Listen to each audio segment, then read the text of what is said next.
कुछ देर की खामोशी के बाद आखिरकार अंश ने कहना शुरू किया। मैं कनिका को ऑफिस छोड़ने के बाद जा ही रहा था कि तभी रास्ते में मुझे आर्यन का कॉल आया। उसने कहा कि कनिका अभी तक ऑफिस नहीं पहुंची है। ये सुनकर मैं काफी ज्यादा घबरा गया था कि मैंने तो उसे ऑफिस से कुछ दूरी पर ही ड्रॉप किया था, फिर वो ऑफिस क्यों नहीं पहुंची। ये सब सोचते हुए मैं दोबारा ऑफिस पहुंचा, पर मुझे कनिका कहीं नहीं मिली। फिर बाद में पता चला कि वहीं पर एक लड़की के ऊपर किसी ने तेजाब फेंक दिया था और उसे हॉस्पिटल ले जाया गया है। तो मैं तुरंत हॉस्पिटल के लिए निकल गया कि कहीं वो कनिका तो नहीं थी। पर इतना कहते कहते अचानक ही वो रुक गया, क्योंकि उससे आगे के शब्द बोले नहीं जा रहे थे। पर फिर भी किसी तरह उसने अपने अंदर के इमोशंस को कंट्रोल करते हुए अपनी मुट्ठी को भींचते हुए वो एकदम से बोला, पर हॉस्पिटल जाकर मुझे पता चला कि वहां भी कनिका नहीं है। उसके बाद मैंने उसे बहुत ढूंढा, लेकिन वो तो जैसे मिस्टर इंडिया ही बन गई है, कहीं मिल ही नहीं रही। इसके आगे वो कुछ भी बोलता उससे पहले ही अहम उसे टोंट मारते हुए बीच में ही बोला, वो नहीं मिली तो तुम देवदास बनकर बार में चले गए, गधे कहीं के, और तुमने अपनी बीमारी के बारे में भी नहीं सोचा। अहम अंश से काफी गुस्सा था, क्योंकि अंश के साथ सालों पहले कुछ हुआ था जिस कारण डॉक्टर ने उसे शराब पीने से सख्त मना किया था, वरना उसकी जान को भी खतरा हो सकता था, और ये जानते हुए भी उसने शराब पी थी। अहम की डांट सुनकर अंश ने अपना चेहरा झुका लिया, क्योंकि उसे पता था गलती उसकी है, इसलिए उसने पलटकर अहम को कोई जवाब नहीं दिया। वही आर्यन जो चुपचाप सारी बातें सुन रहा था, वो अपना चेहरा हिलाते हुए कुछ सोचकर बोला, तो इसका मतलब तुम्हें मुझे थैंक यू बोलना चाहिए, क्योंकि अगर मैं तुम्हें फोन नहीं करता तो तुम्हें पता भी नहीं चलता कि कनिका गायब है। पर कोई बात नहीं, तुम मुझे कनिका के मिलने के बाद थैंक यू बोल देना। नहीं, थैंक यू नहीं, तुम बस मुझे अपनी थोड़ी बहुत प्रॉपर्टी और पैसा दे देना, मैं इतने में ही खुश हो जाऊंगा, because I like properties and पैसा। ये कहकर वो बड़े ही घमंड से सभी को देखने लगा। तो सभी ने उसे देखते हुए अपना सरनामे हिला दिया कि इसका कुछ भी नहीं हो सकता है। तभी अभिषेक बीच में ही बोला, अरे यार, मुझे तो बेब 2 के पास जाना है, क्योंकि अगस्त को होश आ गया है। कहकर वो जल्दी से बिना किसी की तरफ देखे बाहर की तरफ भाग गया। वही अंश ने जैसे ही अभिषेक के मुंह से बेब 2 और अगस्त को होश आ गया है शब्द सुना, तो उसने हैरानी से वेद से पूछा, ये क्या कह रहा है? बेब 2 और अगस्त को क्या कुछ हुआ है जो उसे होश आएगा? ये कहकर वो सभी की तरफ क्यूरियस होकर देखने लगा। तो आर्यन मुंह बनाते हुए मगर बाहर की तरफ जाने से पहले उसने अंश के सर पर मारते हुए कहा, इसलिए मैं कहता हूं कि तुम कामचोर हो। देखो, इसे तो पता भी नहीं कि अगस्त को उसके ससुराल वालों ने उसे दहेज के लिए खूब पिटा था। इतना कहते ही वो बाहर भाग गया। ये देखकर अहम भी बाहर की तरफ जाते हुए बुदबुदाया, सबके सब गधे भरे पड़े हैं यहाँ। उसके जाते ही अंश खुद के बालों को नोचते हुए दांत पीसकर बोला, न तो कनिका मिल रही और न ही कोई बड़ा रहा कि यहाँ चल क्या रहा है। ये कहकर उसने जोर से अपने हाथ को बेड पर दे मारा। पूरा दिन ऐसे ही बीत गया। शाम के 5 बजे हॉस्पिटल में अगस्त को होश आ गया था, पर अभी भी उसे इलाज की जरूरत थी, इसलिए डॉक्टर ने उसके जिद करने के बाद भी उसे डिस्चार्ज नहीं दिया।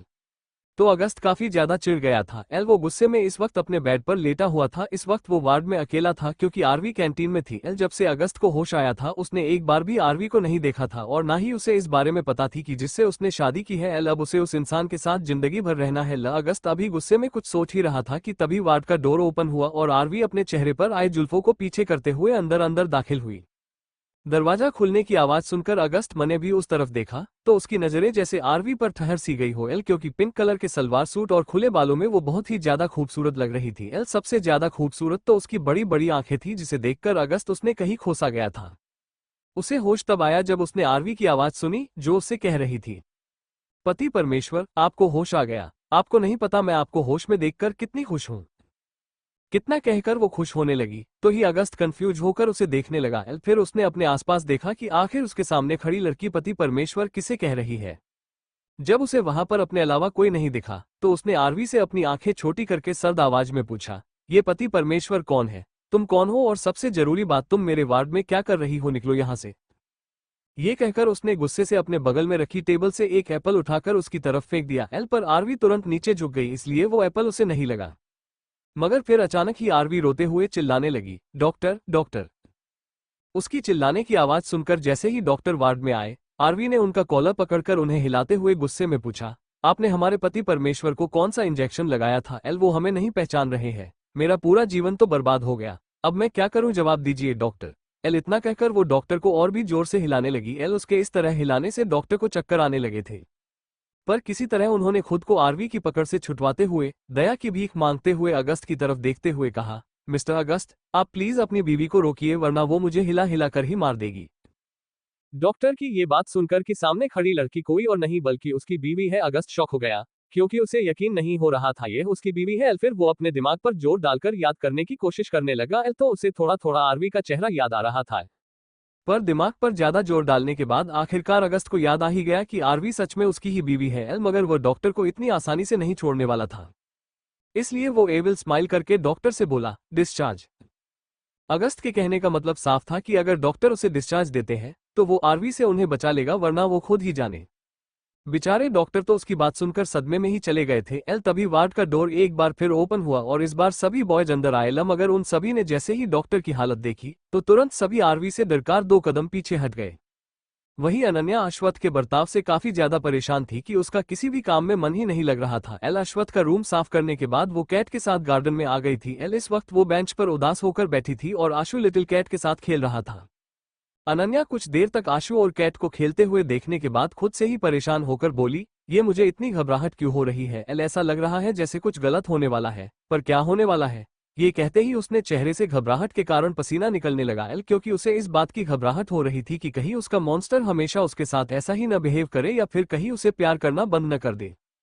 ये सोचते ही उसे अपने दिल में दर्द होने लगा था, क्योंकि एक अश्वथ ही तो था जो उसकी मॉम के मरने के बाद उसके नखरे और शैतानी झेलता था एल। अगर वही उससे दूर हो गया तो वो क्या करेगी ल? अनन्या ने अपनी मुट्ठी को कसके बंद करते हुए कहा, नहीं मॉन्स्टर, मुझ पर ऐसे गुस्सा नहीं कर सकते हैं जैसे सुबह किया था, और ना ही मुझे छोड़ सकते हैं।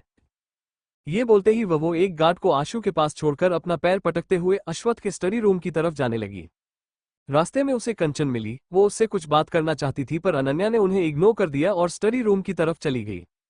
स्टडी रूम के बाहर पहुंचकर ही उसने कुछ देर तक दरवाजे को डरते हुए घूरा और फिर एकदम से अंदर जाकर चिल्लाते हुए बोली, मॉन्स्टर, आज आपने मेरे साथ बिल्कुल अच्छा नहीं किया है, मैं आपको इसके लिए सजा। इतना बोलते बोलते वो अचानक ही रुक गई और डरते हुए सामने देखने लगी एल, जहां अश्वथ अपनी चेयर पर बैठा अपनी लाल आंखों से उसे ही देख रहा था। यहां आते वक्त अनन्या ने रास्ते में खुद को अच्छे से तैयार कर लिया था कि वो अश्वथ से लड़ेगी, उस पर गुस्सा करेगी एल, पर यहां पर आते ही वो अश्वथ के गुस्से को देखते ही भीगी बिल्ली बन गई। फिर वो एकदम से हकलाते हुए बोली, मैं शायद गलती से यहां आ गई। उसके डरे हुए चेहरे को देखते हुए अश्वथ सर्द आवाज में बोला, पर तुम तो अभी कह रही थी कि तुम मुझे सजा देना चाहती हो लिटिल गर्ल। ये सब कहते वक्त उसके चेहरे पर अनन्या गुस्सा साफ देख सकती थी एल, जिसे देखते ही वो खुद से बोली, क्या इन्होंने सब कुछ सुन लिया? खुद से इतना कहकर उसने मुंह बनाते जैसे ही सामने देखा तो वो हैरान हो गई, क्योंकि अश्वथ उसके एकदम सामने खड़ा था। ये देखकर वो जैसे ही पीछे जाने को हुई तो अश्वथ ने कसके उसकी कमर को पकड़कर खुद से सटा लिया एल, और एकदम से उसके होठों पर अपने होंठ रख दिए। उसकी इस हरकत से अनन्या की आंखें शौक से बड़ी हो गई। वहीं दूसरी तरफ रावण अश्वथ को बर्बाद करने की पूरी प्लानिंग कर चुका था एल। वो इस वक्त अपने कैबिन किसी राजा की तरह बैठा हुआ था और उसके सामने 50 से 55 साल का एक आदमी अपने चेहरे को छुपा कर बैठा था। रावण और उस आदमी दोनों ने ही अपने चेहरे मास्क से ढके हुए थे, जिस कारण उन दोनों की सिर्फ आंखें ही नजर आ रही थी। रावण ने उस आदमी को देखते हुए अपनी सर्द आवाज में कहा, क्या तुम श्योर हो कि इस चाल के बाद मेरा दुश्मन कमजोर हो जाएगा?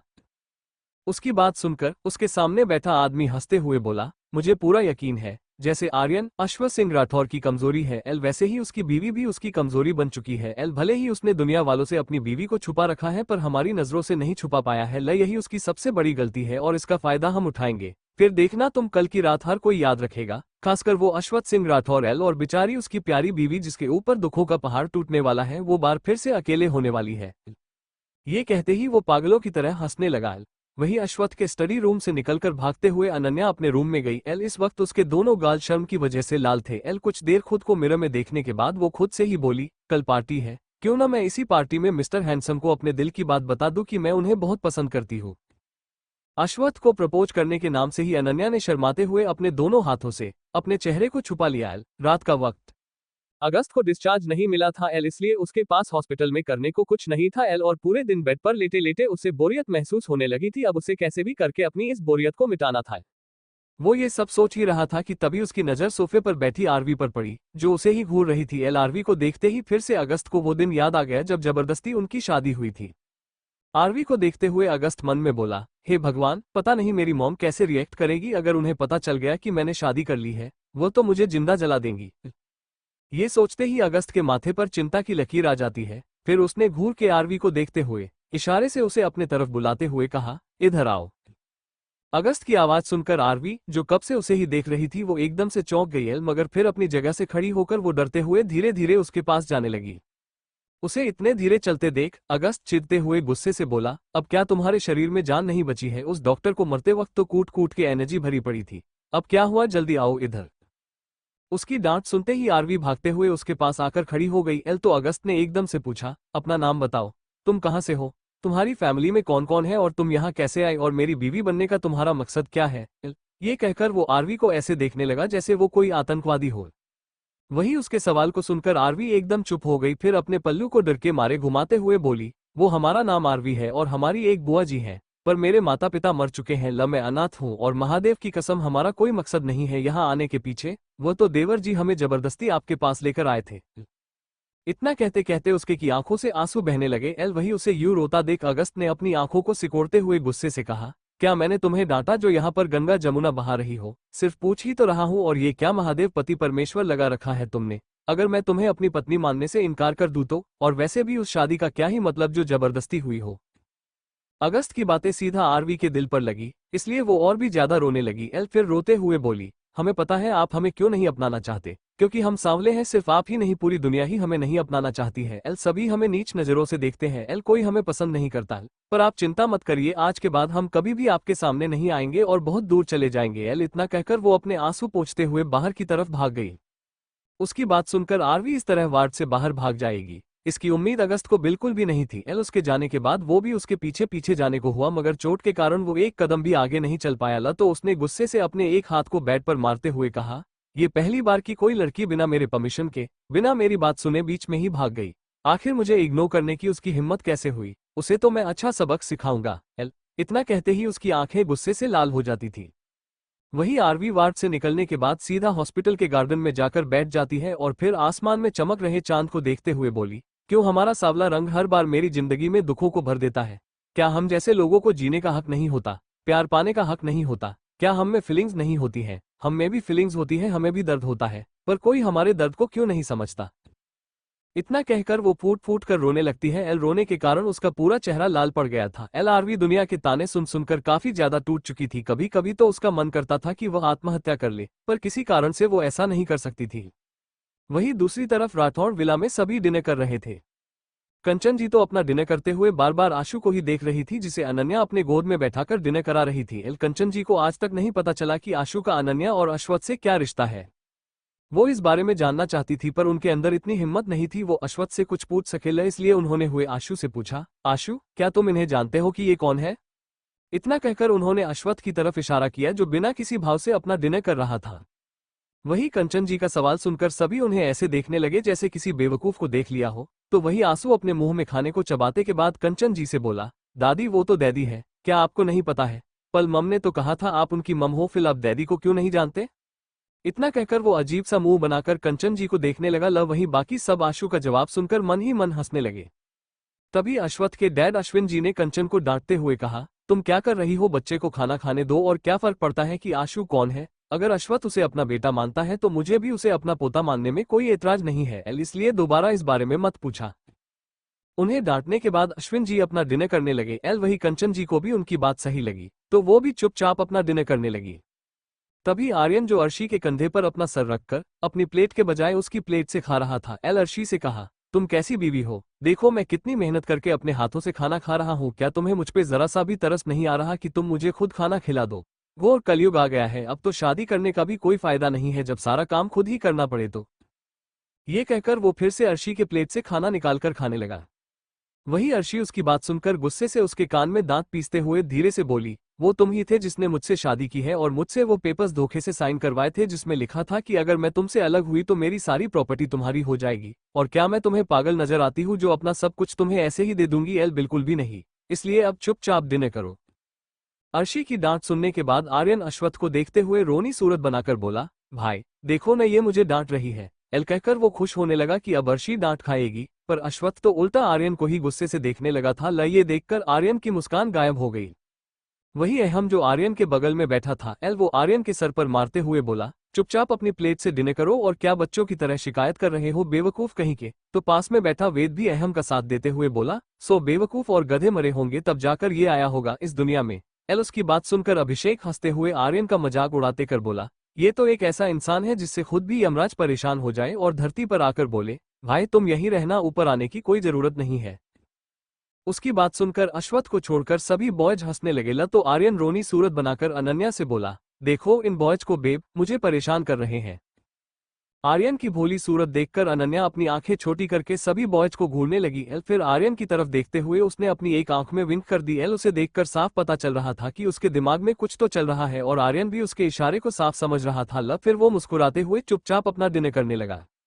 डिनर करने के बाद जब सभी अपने रूम में जाने के लिए खड़े हुए, तभी कंचन जी ने अनन्या को रोकते हुए कहा, अनन्या, कल एक बिजनेस पार्टी है और ये पार्टी हमेशा राठौर अंपार ही ऑर्गेनाइज करता है, तो मैं चाहती हूँ कि इसकी जिम्मेदारी तुम खुद लो, पर याद रखना कोई भी गड़बड़ नहीं होनी चाहिए क्योंकि मैं ये बर्दाश्त नहीं करूंगी।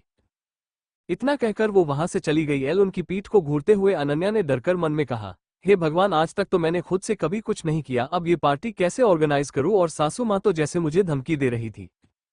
इतना कहकर वो बेचारगी से अश्वत्थ को देखने लगी तो अश्वत्थ अपना सरनामे हिलाते हुए वहां से निकल गया। ये देखकर बेचारी अनन्या का मुंह बन गया।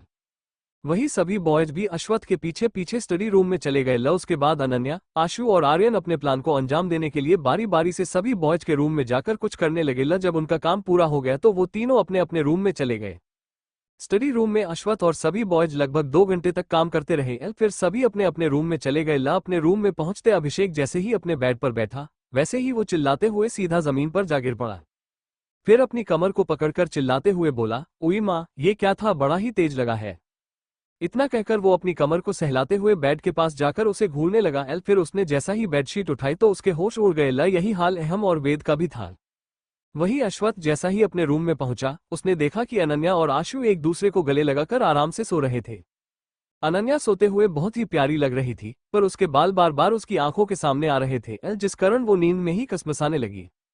ये देखकर अश्वत्थ उसके पास आता है, फिर उसके बालों को चेहरे से हटाकर कान के पीछे करते हुए उसे घूरने लगा है। इस वक्त उसके चेहरे पर कोई भी भाव नहीं था, पर उसकी आंखों में एक अनकहे जज्बात थे, एक अनकहा सा दर्द और राज थे।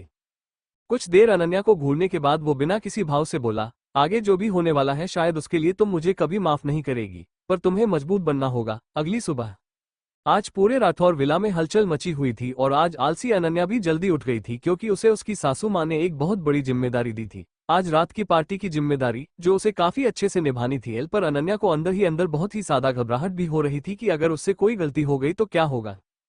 ये सोचते हुए ही वो जल्दी जल्दी अपने रूम से निकालकर नीचे की तरफ जाने लगी कि तभी वो सामने से आते हुए आर्यन से टकरा गई। अनन्या नीचे गिरती उससे पहले ही आर्यन ने उसे पकड़कर हैरानी से पूछा, ओह मेरी प्यारी बेब मॉम, आप कहाँ मेट्रो की स्पीड से जा रही हो।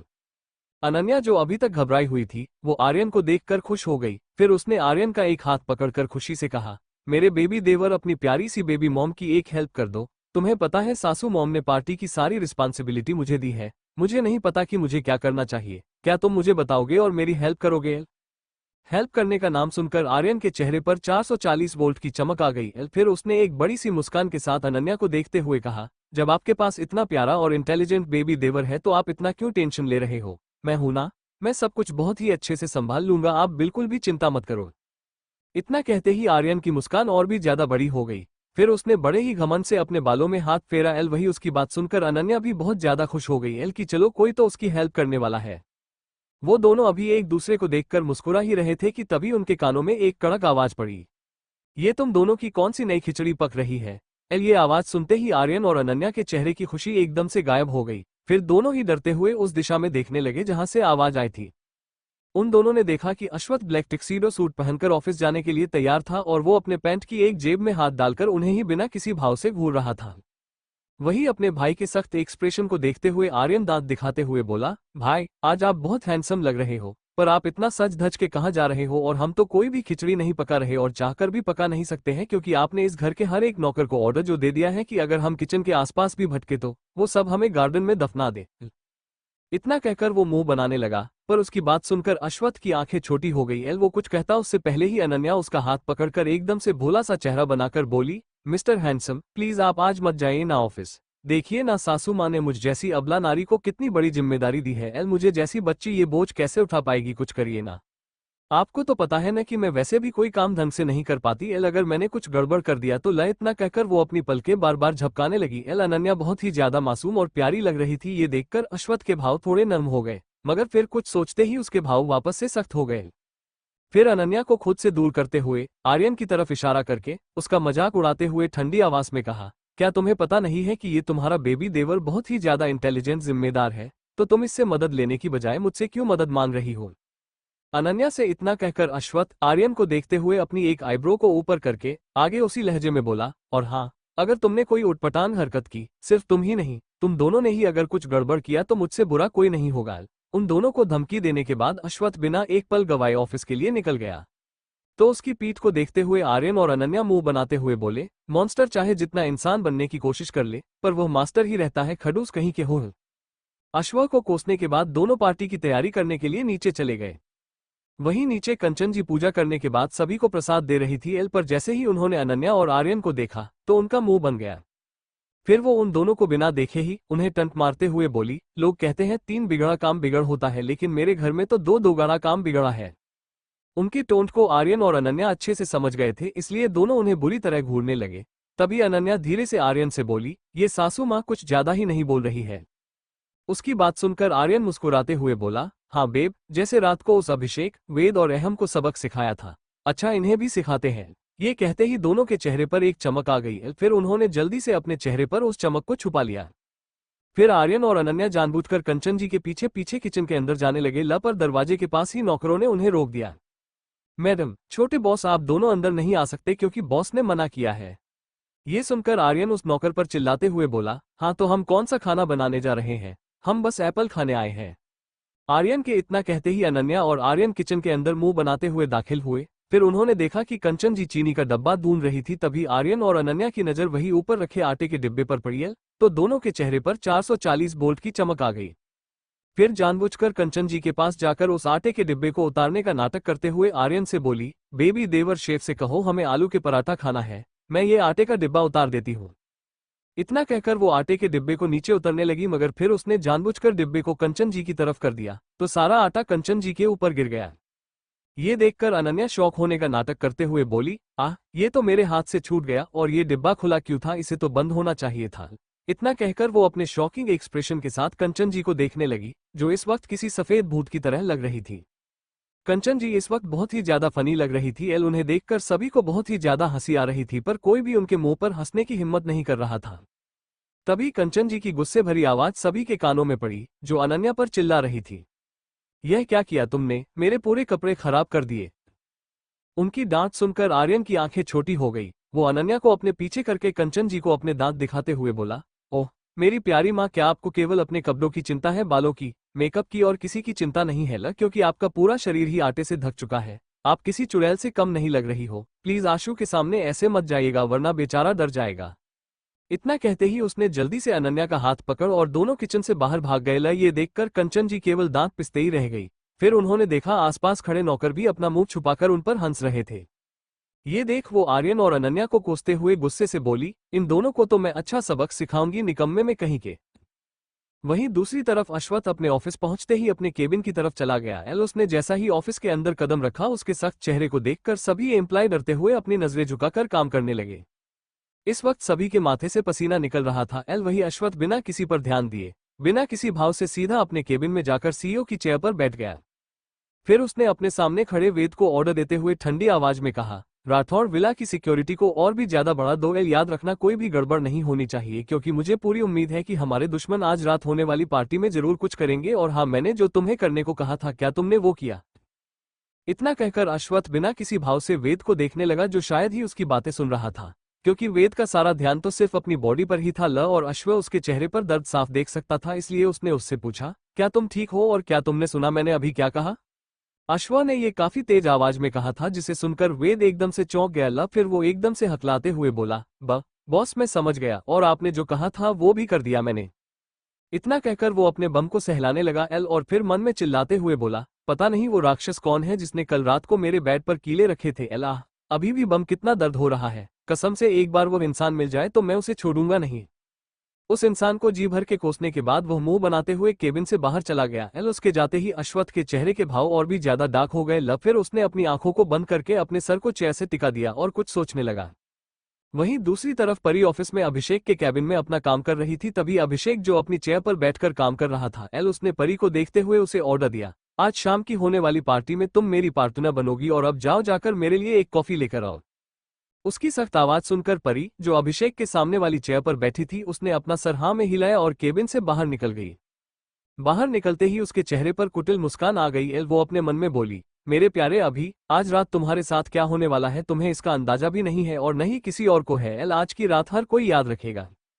ये कहते ही वो कैंटीन की तरफ चली गई कॉफी लेने। एल वही महिमा जो अभिषेक के कैबिन की तरफ आ रही थी किसी काम से। उसने जैसे ही परी को केबिन से बाहर निकलते हुए देखा, वह एकदम से शौक होकर अपने दोनों कानों पर बारी बारी से हाथ रखते हुए बोली, हे भगवान, कैसे दिन आ गए हैं। अब तो लड़कियां ऑफिस में ये सब करने लगी है, मतलब ये लड़की अब तक अपने बॉस के केबिन में थी। इतना कहकर वो मुंह बनाते हुए तुरंत वहां से भाग है। वही रावण अपने ऑफिस के केबिन में बैठकर अपने लैपटॉप में मुस्कुराते हुए एक वीडियो देख रहा था। एल उस वीडियो को देखकर उसके चेहरे पर बहुत ही खतरनाक एक्सप्रेशन थे। वो उस वीडियो को देखने के बाद अपने लैपटॉप को बंद करते हुए बड़े ही डेंजरस तरीके से बोला, इतना काफी है आज रात की पार्टी में तूफान लाने के लिए। इतना कहकर वो पागलों की तरह हंसने लगा। देखते ही देखते शाम हो गई। पूरे राठौर विला को बहुत ही अच्छे से सजाया गया था। एल राठौर विला के बड़े से गार्डन में ही आज की पार्टी ऑर्गेनाइज की गई थी। ये गार्डन बहुत ही ज्यादा बड़ा था जहां पर कई हजार लोग आराम से आ सकते थे। एल पूरे गार्डन को लाइट और फूलों से डेकोरेट किया गया था। धीरे धीरे सभी बिजनेसमैन और पॉलिटिशियंस पार्टी में आने लगे थे, जिनका स्वागत करने के लिए कंचन जी और अश्विन जी दरवाजे के पास ही खड़े थे। कंचन जी ने सिल्क की डार्क ग्रीन कलर की रॉयल साड़ी पहनी हुई थी जिसकी कीमत भी लाखों में थी। एल वही अश्विन जी ने भी व्हाइट कलर का बिजनेस सूट पहना हुआ था जिसमें वो बहुत ही ज्यादा हैंडसम लग रहे थे। भले ही उनकी उम्र हो गई थी पर उन्हें देखकर कोई कह ही नहीं सकता था कि वह एक 28 साल के लड़के के पिता होंगे। वही राठौड़ विला के अंदर सभी बॉयज तैयार होकर हाल में आ गए थे। एल अश्विन ने डार्क ब्लू कलर का टैक्सीडो पहना हुआ था, इसलिए बाकी सभी बॉयज में भी डार्क ब्लू कलर का ही टैक्सीडो पहना हुआ था। एल सभी के टैक्सीडो सूट के साथ साथ हेयर स्टाइल भी सेम ही थी। अगस्त को भी हॉस्पिटल से डिस्चार्ज मिल चुका था, इसलिए वो भी आज की पार्टी अटेंड करने वाला था क्योंकि कुछ हद तक वो अब ठीक था। आज सभी बॉयज एक से बढ़कर एक लग रहे थे। तभी अगस्त सभी को देखने के बाद अपने आसपास देखते हुए बोला, यह आर्यन का बच्चा कहाँ गया, वो दिख क्यों नहीं रहा। आर्यन का नाम सुनकर सभी को याद आ गया कि वो सब तो तैयार होकर आ गए, पर उन्होंने तो आर्यन पर ध्यान ही नहीं दिया कि आखिर वो है कहाँ। सभी आर्यन को ढूंढने के लिए ऊपर जाने ही वाले थे कि तभी अंश ने सभी को रोकते हुए कहा, सभी का पार्टी में होना जरूरी है, इसलिए सभी पार्टी में चलो, मैं उसे देखकर आता हूँ। इतना कहते ही अंश बिना किसी की बात सुने आर्यन के रूम की तरफ चला गया। एल अंश ने डोर नॉक नहीं किया था और सीधा अंदर चला गया क्योंकि अर्शी अभी तक ऑफिस से आई नहीं थी। रूम के अंदर पहुंचते ही अंश ने देखा कि आर्यन घोड़े बेचकर बेड पर आराम से सो रहा था। ये देखकर वो एकदम से शॉक हो गया था। फिर वो गुस्से से आर्यन को देखते हुए बोला, इसे अभी भी सोना है, पूरा दिन केवल लोगों को परेशान किया है और अब महाराज जी को देखा तो जरा घोड़े बेच के सो रहे हैं। एल अभी इसे नरक के दर्शन कराता हूँ। इतना कहकर उसने टेबल पर रखे पानी से भरे जग को उठाकर सारा पानी आर्यन के मुंह पर फेंक दिया। एल पर हैरानी की बात यह थी कि आर्यन तब भी नहीं जागा। ये देखकर अंश ने अपने दांत पीस लिए। फिर अचानक ही उसके दिमाग की बत्ती चली और उसकी आंखें चमकने लगी। एल तो उसने आर्यन को अपनी गोद में उठाया और वॉशरूम में जाकर बार टब में फेंक दिया। बार टब में पानी भरा हुआ था, इसलिए उसमें गिरते ही आर्यन एकदम से अपनी आंखें खोलकर चिल्लाने लगा, बचाओ बचाओ, मैं डूब रहा हूं, कोई तो बताओ। एल इतना कहते कहते उसने अपनी आंखें खोलकर सामने देखा, जहां अंश हाथ बांधकर गुस्से से उसे ही देख रहा था। कुछ देर अंश को घूरने के बाद आर्यन ने फिर खुद की हालत देखी तो पाया कि वो इस वक्त बार टब में बैठा हुआ था और उसके सारे कपड़े गीले हो चुके थे। ये देखकर उसका चेहरा गुस्से से लाल हो गया था। वो गुस्से से अंश से कुछ कहता, उससे पहले ही अंश गुस्से से उसे धमकी देते हुए बोला, तैयार होकर बाहर आ जाओ वरना यही खिड़की से नीचे फेंक दूंगा मैं तुम्हें, फिर जिंदगी भर अपाहिज बनकर घूमना। एल फिर तुम्हारी यह खूबसूरती मासूम सा चेहरा भी धरा का धरा रह जाएगा, समझे। उसको धमकी देने के बाद अंश गुस्से से बाहर चला गया तो आर्यन अपना मुंह बनाकर बोला, जलनखोर कहीं का, जरूर सोते वक्त मैं बहुत ज्यादा प्यारा लग रहा होऊंगा, तभी जलन के मारे उसने मुझे जगा दिया हो। इतना कहने के बाद वो तैयार होने के बजाय उसी बार तब में दोबारा सो गया। वहीं सभी बॉयज वैसे ही गार्डन में पहुंचे तो अश्वत्थ एकदम से अपनी जगह पर रुक गया और उसके दिल की धड़कन अचानक ही बढ़ने लगी। अश्वत्थ अपनी जगह पर खड़े होकर एक टक अपने सामने देखने लगा जहां पर अनन्या थी। अनन्या ने भी अश्वेत के ही मैचिंग ब्लू कलर का प्रिंसेस गाउन पहना हुआ था जो कि सिवलेस था और उसने अपने बालों को भी खुला रखा था। उसने अपने कानों में सिल्वर कलर की बटरफ्लाई वाली इयरिंग पहनी हुई थी और हल्का सा मेकअप किया हुआ था जिसमें वो बहुत ही ज्यादा खूबसूरत लग रही थी। आज अनन्या किसी अप्सरा से कम नहीं लग रही थी, जिसे देखते ही अश्वत्थ उसमें कहीं खोसा गया। अश्वत्थ तब अनन्या को तब जब अगस्त में उसके कंधे पर हाथ नहीं रहा। वही उसके कंधे पर हाथ रखकर अगस्त उसे छोड़ते हुए बोला, ओहो, चोरी चोरी चुपके चुपके बेब को देखा जा रहा है। अरे तुम्हारी ही बीवी है, जिंदगी भर साथ रहेगी, इसलिए रूम में जाकर बेब को आराम से देख लेना, पर कम से कम यहाँ तो अपनी इस थरकी आंखों को काबू में रखो। इतना कहकर उसने अपनी एक आंख मार दी। अगस्त की बात सुनकर सभी बॉयज हंसने लगे, पर अश्वत्थ उसे गुस्से से घूरने लगा था। अनन्या जिंदगी भर उसके साथ रहेगी, ये शब्द सुनते ही अश्वत्थ ने गुस्से से अपनी मुट्ठी को भींच लिया। इस वक्त उसके चेहरे पर कुछ अलग ही भाव थे जिस पर किसी ने भी ध्यान नहीं दिया। फिर अश्वत्थ सभी को इग्नोर करके एक बिजनेसमैन से बात करने लगा। पर बीच बीच में वह अपनी तिरछी नजरों से अनन्या को भी देख रहा था जो कंचन जी के साथ खड़ी थी। वहीं बेचारी अनन्या कंचन जी को कोसते हुए मन में बोली, लोगों ने बिल्कुल सही कहा है, सासू माँ चुड़ैल होती है। देखो तो जरा आज ये मेरा कितना खून चूस रही है। अब गेस्ट का वेलकम क्या करना, पार्टी है, खाएं पिए एंजॉय करें और घर जाए, लेकिन नहीं, इन्हें भी वेलकम चाहिए। इतना कहकर वो कंचन जी के साथ साथ सभी गेस्ट को भी कोसने लगी। सभी को कोसने के बाद वो अपने आसपास देखने लगी। तभी उसकी नजर अश्वत्थ के हैंडसम से चेहरे पर पड़ी। जिसे देखते ही वो अंदर से खुश होकर बोली, ओ गॉड मॉन्स्टर, कितने ज्यादा हैंडसम लग रहे हैं। आज यही मौका है अनन्या इन्हें पार्टी में सबके सामने अपनी दिल की बात बताने का। आज मैं इन्हें ऐसा प्रपोज करूंगी कि ये जिंदगी भर ये दिन याद रखेंगे। अपने मन में इतना कहकर अनन्या बहुत ही ज्यादा खुश नजर आने लगी। उसके चेहरे पर एक्साइटमेंट साफ झलक रही थी।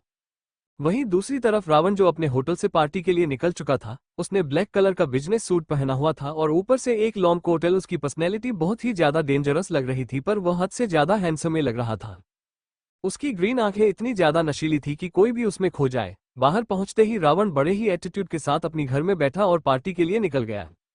रावण बैक सीट पर बैठा हुआ था। उसने अपनी आंखें बंद करके अपना सर सीट से टिकाया हुआ था। पर अचानक ही उसने अपनी आंखें खोल दी और फिर खिड़की से बाहर का नजारा देखकर मुस्कुराते हुए बोला, मैंने पहले भी कहा था, रावण जिसकी भी जिंदगी में कदम रखता है उसकी जिंदगी तबाह हो जाती है या फिर वो किसी एक की जिंदगी को बहुत याद कर बना देता है। आज भी कुछ ऐसा ही होगा। आज फिर से रावण किसी की जिंदगी की तबाही की वजह बनने वाला है।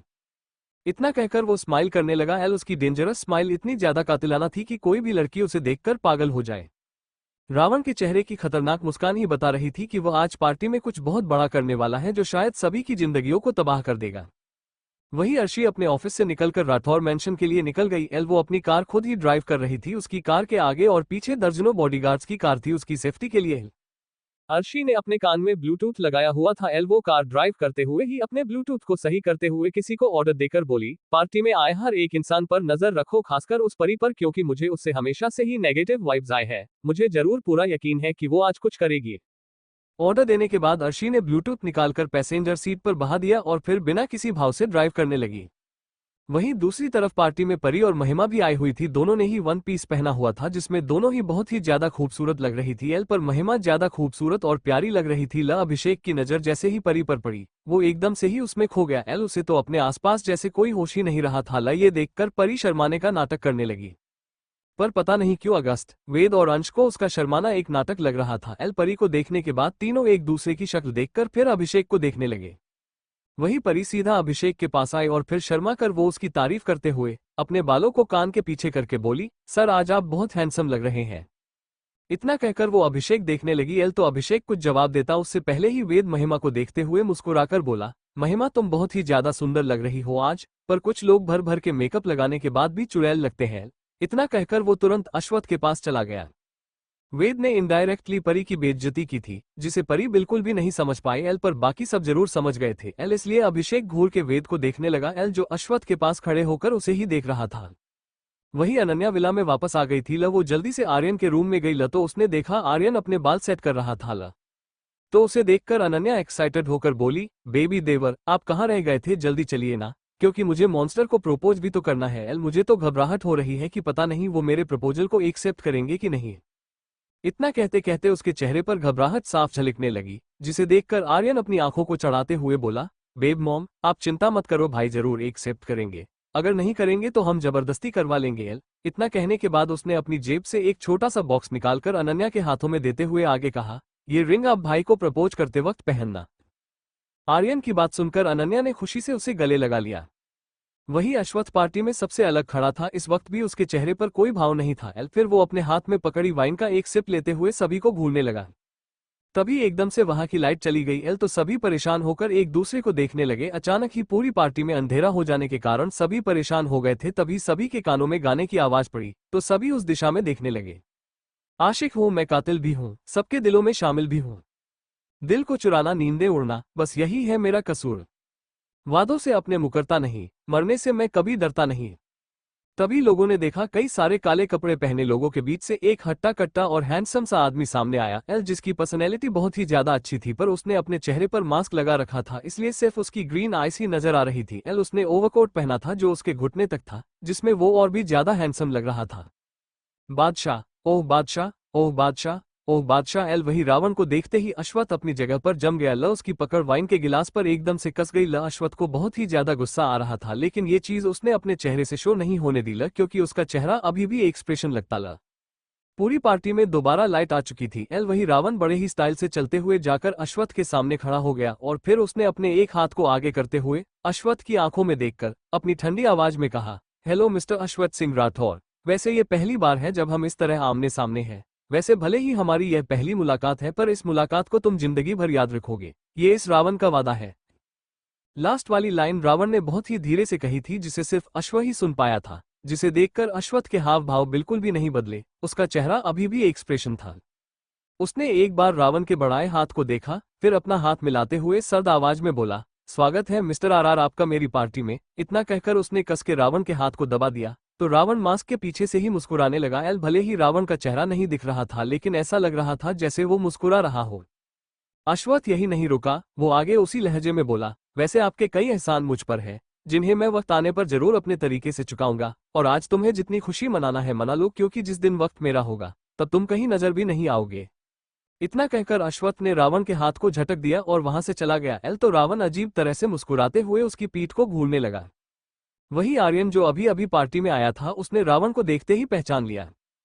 हे भगवान, ये रावण का बच्चा यहाँ कहाँ से आ गया। इतना कहते ही अचानक उसके दिमाग में कुछ आया, तो अपने गाल पर हाथ रखकर सोचते हुए आगे कहा, ये रावण है, मतलब ये सीता के पीछे जरूर जाएगा। पर सीता है कौन, बेब मॉम या फिर मेरी अर्शी? क्योंकि ये तो दोनों पर ही लाइन मारता है। एल मुझे जल्दी ही सीता का पता लगाना होगा, वरना अगर ये सीता को उठा ले गया तो नहीं, मैं बिल्कुल भी वनवास नहीं जाऊंगा। न राम बनकर ना ही लक्ष्मण बनकर, और हनुमान को ढूंढने कौन जाएगा एल, क्योंकि हमारे पास तो कोई हनुमान भी नहीं है। इतना कहकर आर्यन अब परेशान होकर अनन्या को ढूंढने लगा। एल पर जब अनन्या उसे नहीं मिली तो वो अपने पैर पटकते हुए जाकर एकदम से रावण के सामने खड़े होकर अपनी आंखें उसे दिखाते हुए बोला, हेलो रावण जी, अब आप फ्री में हमारी पार्टी में इतना कुछ खाओगे ड्रिंक करोगे, तो इसके बदले में मेरी थोड़ी सी हेल्प कर दो। लाइए बता दो सीता कौन है? वही रावण आर्यन के अचानक सामने आ जाने से हैरान हो गया था, मगर उसने जब उसके अजीब से सवालों को सुना तो उसे कुछ समझ नहीं आया। शायद आर्यन को ये बात समझ आ गई थी, इसलिए उसने रावण से एक बार फिर से पूछा, अरे तुम किसके पीछे पड़े हो, बेब मॉम या फिर मेरी अर्शी के? अब जल्दी बताओ ना। उसकी बात सुनकर इस बार रावण मुस्कुराने लगा, फिर उसने अपनी पैंट की जेब में हाथ डालते हुए सर्द आवाज में कहा, वैसे तुम भले ही दिखते नटखट हो, पर तुमने उस दिन मेरा 100 करोड़ का नुकसान कराया था। ये पहली बार है जब किसी ने मेरा इतना नुकसान किया है। पैसे की बात सुनकर आर्यन घबरा गया। उसे डर था कि कहीं रावण कहीं उससे पैसे ना मांगे, इसलिए वो बात बदलते हुए बोला, यहाँ बात पैसों की नहीं चल रही है। ये बताओ सीता कौन है और तुम किसे अपने साथ ले जाने वाले हो? रावण से आर्यन के किसी भी सवाल का जवाब नहीं दिया और मुस्कुराते हुए पार्टी में मौजूद सभी लोगों को देखने लगा। फिर कुछ देर बाद वो धीरे से बोल, ये रावण किसी को ले जाने नहीं बल्कि अलग करने आया है। भले उसने ये धीरे से कहा था, पर आर्यन ने उसकी बात सुन ली थी और उसे उसकी बात बिल्कुल भी पसंद नहीं आई, इसलिए वो गुस्से से एक वेटर के पास जाके रावण की तरफ इशारा करके अपनी आंखें चढ़ाते हुए बोला, उस अंकल को देखो, उन्हें एक्स्ट्रा लेवल वाली शराब चाहिए। उनकी शराब में 4-5 चम्मच मिर्ची का पाउडर डालकर उन्हें दे देना, क्योंकि उन्हें यही पसंद है। एल अब जल्दी जाओ, क्योंकि वो अपनी ड्रिंक का इंतजार नहीं कर पा रहे हैं। इतना कहकर वो वहां से चला गया। एल वही वेटर ने पहले अजीब नजरों से रावण को देखा और फिर आर्यन के बताए ड्रिंक को लेने चला गया। वही अनन्या पूरी पार्टी में अश्वत्थ को ढूंढ रही थी, पर अश्वत्थ उसे कहीं मिल ही नहीं रहा था। एल तो वो जाकर पार्टी के कोने में खड़ी हो गई हो और हर तरफ अपनी नजरें दौड़ते हुए अश्वत्थ को ढूंढते हुए बोली, ये मॉन्स्टर पता नहीं कहाँ चले गए हैं। ऐसा लगता है जैसे अपने लोक में चले गए हैं, जो कहीं दिखाई नहीं दे रहे हैं। अश्वत्थ को कोसने के बाद अनन्या ने जैसे ही अपनी नजरें बगल में घुमाई तो उसने देखा अश्वत्थ कुछ दूरी पर ही एक बिजनेसमैन से बातें कर रहा था। ये देखकर उसके चेहरे पर बड़ी सी मुस्कान आ गई है। वो एक्साइटेड होकर बोली, अभी मैं इन्हें प्रपोज करती हूँ, फिर बदले में 10-15 करोड़ तो मांग ही लूंगी। इतना कहकर वो अपने गाउन को संभालते हुए अश्वत्थ की तरफ जाने लगी। वो अभी आधे रास्ते ही पहुंची थी कि तभी अचानक से उसके सामने रावण आ गया। रावण को अपने सामने देखकर एक पल के लिए तो अनन्या एकदम से घबरा गई, मगर जब उसे याद आया कि वो अपने घर पर ही है तो उसने अपनी घबराहट को छुपाते हुए गुस्से से कहा, ये क्या बदतमीजी है, और मेरे सामने से हटो।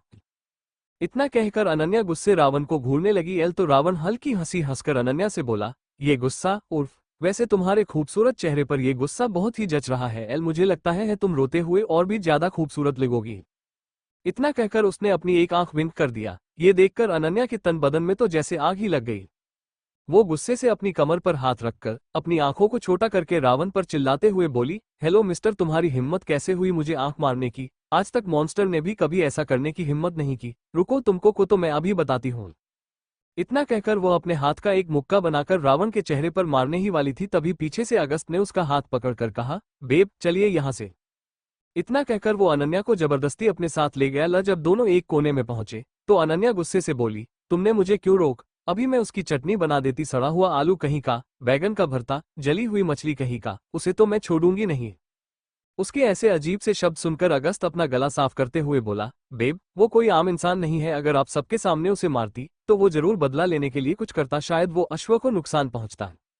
अश्वत्थ को नुकसान पहुंचाने की बात सुनकर अनन्या शांत हो गई है, मगर वो अभी भी अपनी जलती हुई नजरों से रावण को घूर रही थी जैसे उसे खा ही जाएगी। वहीं रावण के बगल में एक आदमी आकर खड़ा हो गया और रावण की तरफ झुकते हुए धीरे बोला, बॉस हमने तैयारी कर ली है, बस कुछ वक्त बाद ये लोग जितने खुश हैं ना उससे ज्यादा रोएंगे। इतना कहकर अजीब तरह से मुस्कुराने लगा एल। वहीं दूसरी तरफ परी अपने हाथों में ड्रिंक लेकर अभिषेक के पास आई और बोली, सर आपने अभी तक कुछ नहीं लिया, एल प्लीज इसे पीजिए। इतना कहकर वो मुस्कुराते हुए अभिषेक के को देखने लगी। एल इस वक्त अभिषेक और परी वहां पर अकेले खड़े थे, क्योंकि सभी बॉयज परी के कारण वहां से भाग गए थे। एल पर बेचारी महिमा अभी भी वहां खड़ी थी।